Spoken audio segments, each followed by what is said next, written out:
به نام خدا. تا حالا شده ساعتها درس بخونی ولی چند روز بعد که از خودت سوال میپرسی ببینی خیلی از مطالب یادت نیست؟ اگر این اتفاق برات افتاده شاید مشکلی نباشه کم درس بخونی. ممکنه روش مطالعت درست نباشه.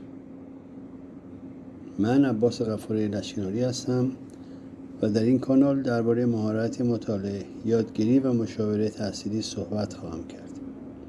امروز میخوام 3 دلیل مهم این مشکل رو با هم بررسی کنیم. دلیل اول، فعالانه مطالعه نمی کنیم یا مطالعه منفعلانه داریم. یعنی چی؟ یعنی بیشتر زمان مطالعه فقط کتاب رو میخونیم، زیر مطالب خط میکشیم یا دوباره متن رو مرور میکنیم. این کار ممکنه باعث بشه مطالب برامون آشنا به نظر برسن، اما آشنا بودن یک مطلب لزوما به معنی یادگیری واقعی اون مطلب نیست. دلیل دوم، بازیابی نکردنه.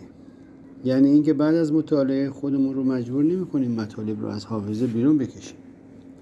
یه روش سادهش اینه: کتاب رو ببند. بله، کتاب رو ببند.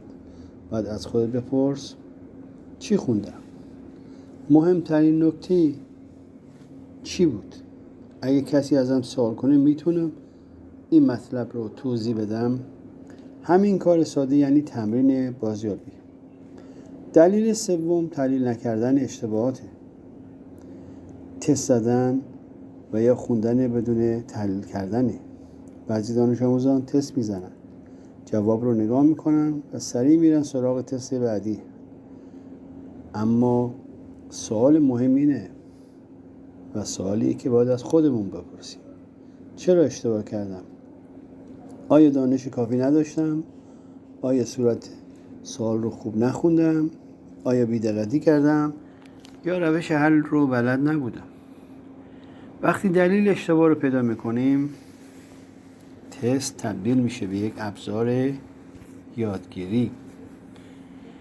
پس اگه بخوام کل این صحبت رو در یک جمله خلاصه کنم، یادمون باشه مطالعه فقط خوندن نیست.